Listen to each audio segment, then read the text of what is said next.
बच्चे चीटिंग करें तो चल जाता है। जब विश्वविद्यालय ही चीटिंग करने लगे तो क्या हाल होगा। गलगोटिया यूनिवर्सिटी ने चाइना से एक रोबो डॉग खरीदा कुछ लाख रुपए में और दिल्ली के एआई इम्पैक्ट समिट में उस रोबो डॉग को लेकर पहुंच गए और कहा कि ये हमारा इनोवेशन है। जाहिर सी बात है, ये शर्मनाक भी है और अच्छा में भी। और इसके प्रत्युत्तर में देश की बहुत फजीहत हुई। जाहिर सी बात है, भारत के लिए एक तरह से शर्मिंदगी का सबब बन गया। चीन ने इस पे बाकायदा ट्वीट किया। ये सब कुछ जो हुआ उसके पृष्ठभूमि में बहुत कुछ समझने की जरूरत है। अच्छा, इस घटना के बाद जो विश्वविद्यालय की जो एक कम्युनिकेशन ऑफिसर थी, उन्होंने कहा डिपार्टमेंट ऑफ कम्युनिकेशन की कोई प्रोफेसर है, लेकिन कम्युनिकेशन की बेसिक समझ भी उनकी नहीं दिख रही थी। दुर्भाग्य से ऐसी टिप्पणी करने से मैं बचता हूँ, लेकिन मैंने उनका लगातार उनकी कुछ वीडियोस देखी तो मुझे लगा कि सामान्य कम्युनिकेशन की पहली शर्त होती है आपकी विनम्रता, खासकर जब सार्वजनिक तौर पे अपने विश्वविद्यालय को, अपने संस्थान को रिप्रेजेंट कर रहे हो। तो मुझे बहुत सरप्राइज हुआ कि ये जो मैडम थी, एक तो बहुत ईगोइस्ट हो, मतलब बहुत अहंकार में बात कर रही थी। दूसरी बात, वो लगातार सुन ही नहीं रही थी। कम्युनिकेशन की तो पहली शर्त है कि आप सुने दूसरों को। देश में लंबे समय से शिक्षा के निजीकरण पे सवाल खड़े हो रहे हैं, खासकर उच्च शिक्षा में जिस तरह से निजी विश्वविद्यालयों का प्रवेश हो रहा है। और इस प्रवेश में कोई बुराई नहीं है, निजी विश्वविद्यालय देश में खुले, इस पर किसी को कोई आपत्ति नहीं है। लेकिन एक तरह से सरकार ने पिछले कुछ समय से एक नीति बना ली है।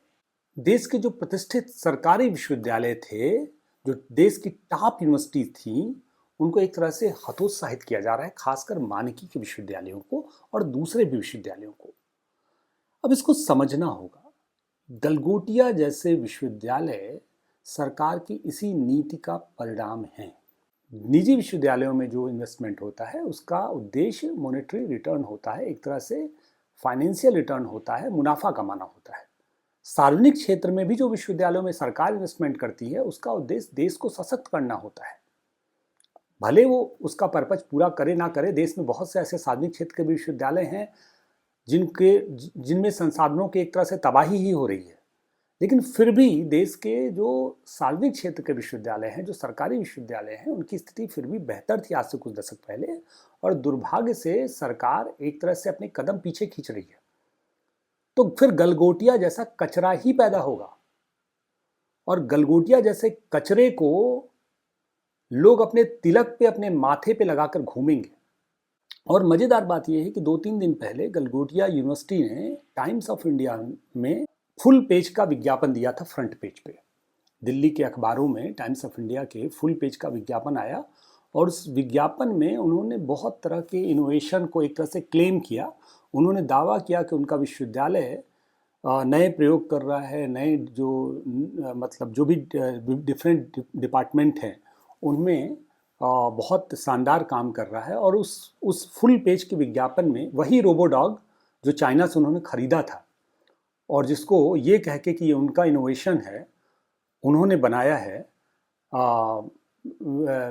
एआई इम्पैक्ट समिट में प्रस्तुत किया था, उसी रोबो डॉग की फोटो थी।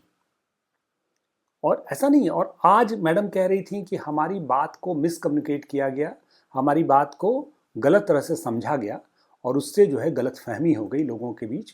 तो 3 दिन पहले जो विज्ञापन दिया गया उसके सेंटर में वो फोटो थी। दिक्कत क्या है कि देश में निजी विश्वविद्यालयों का जो हाल है, अगर यही चलता रहा तो आप भूल जाइए कि आप विश्व गुरु बन पाएंगे। देश में जब तक्षशिला, विक्रमशिला और तमाम जो नालंदा जैसे विश्वविद्यालय थे, तो जाहिर सी बात है कि उन विश्वविद्यालयों का जो लक्ष्य था वो मुनाफा कमाना नहीं था। अगर गलगोटिया जैसा विश्वविद्यालय ये कर रहा है तो देश में उच्च शिक्षा का क्या हाल है, ये बहुत बड़ा सवाल है। और आपको ये सोचना चाहिए कि दुनिया के जो टॉप 500 विश्वविद्यालय हैं उसमें भारत का कोई भी विश्वविद्यालय उस लिस्ट में अपना स्थान बनाने में नाकामयाब है। अमेरिका और चीन के 100 विश्वविद्यालय टॉप 500 विश्वविद्यालयों में शामिल हैं, लेकिन भारत का कोई भी विश्वविद्यालय इस जो लिस्ट है उसमें अपना स्थान नहीं बना पा रहा है लंबे समय से। आज ये हाल ये है कि देश में जो नव मध्य वर्ग पैदा हुआ है उसकी पहली प्रायोरिटी जो है, पहली प्राथमिकता जो है, वो इस तरह के विश्वविद्यालय हैं। तो जाहिर सी बात है ये पूरा सवाल देश में एक तरह से जो शिक्षा पे जो बहस है, खासकर शिक्षा के निजीकरण पे जो बहस है, वहाँ आकर टिक जाती है, वहाँ आकर खड़ी हो जाती है। और इस पूरी बहस को इसी दृष्टि से देखने की ज़रूरत है। अगर इस पूरी बहस को वहाँ से आप नहीं देखेंगे तो एक तो सामान्य घटना है, रोज इस तरह के विश्वविद्यालय इस तरह के आएंगे, देश की प्रतिष्ठा को, देश की साख को नुकसान पहुंचाएंगे, और आप उसको सिर्फ तात्कालिक वहीं तक देख के रह जाएंगे तो शायद आप समस्या का जो मुख्य बिंदु है उसको नहीं पकड़ पाएंगे। तो असल में मुझे लगता है कि आज ये एक बहाना है, आज ये एक प्रस्थान बिंदु है जिस पे इस देश के तमाम लोगों को विचार करना चाहिए, जिस पर इस देश के तमाम लोगों को ये सोचना चाहिए कि इस प्रस्थान बिंदु को पकड़ के सरकार को ये कह सकें कि अब बहुत हो गया, अब रोकिए, अब कम से कम निजी विश्वविद्यालयों को चलने दीजिए, वो जो कर रहे हैं करने दीजिए, लेकिन जो सरकारी विश्वविद्यालय हैं, जो सार्वजनिक क्षेत्र के विश्वविद्यालय हैं, जो इस देश के गौरव थे, जो इस देश के एक तरह से प्राइड थे, उन विश्वविद्यालयों में निवेश करने का वक्त आ गया है, उन विश्वविद्यालयों को प्रोत्साहित करने का वक्त आ गया है, उन विश्वविद्यालयों में एक तरह से सरकार को ध्यान देने का वक्त आ गया है। और ये खतरे की घंटी भी है।